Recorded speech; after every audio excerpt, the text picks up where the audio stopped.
Bonjour Eddy. Bonjour Corinne. C'est pas facile d'être homo, hein. Pas toujours. Est-ce qu'il y a, selon toi, plusieurs façons pour eux de se positionner face aux autres? Oui, alors on peut le dire ainsi. Et ça m'arrange puisque je peux te parler des discriminations et du modèle théorique des discriminations, qui lui pose 4 positionnements possibles. Alors le premier étant le positionnement normopathique, donc c'est le normopathe, la personne bien insérée, etc., etc. Et qui est donc une personne parfaite, et qui pour rester idéale aux yeux de ses parents, pourra se suicider. Pour ne pas les décevoir. Tout à fait. La deuxième position, dont la fin est aussi triste, pour la personne qui le vit, c'est celle du bouc émissaire en fait. Voilà. Celui qui subit sans arrêt.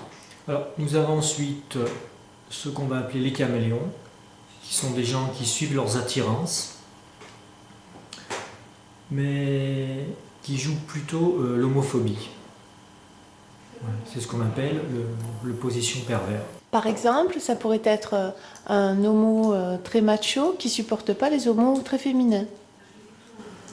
Tout à fait, oui, c'est tout à fait ça. C'est moi, sortir avec une folle, il n'est pas question. Il faut que ce soit un homme, un vrai.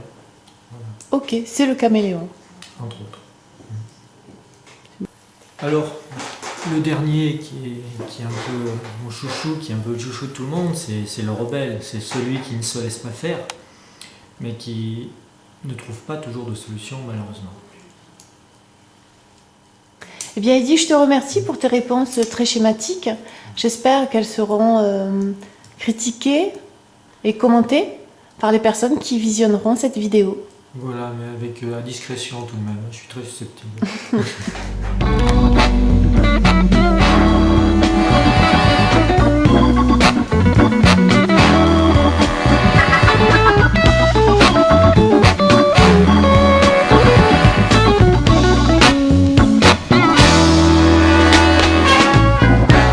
ゴロワースというタバコを吸ったことがあるかい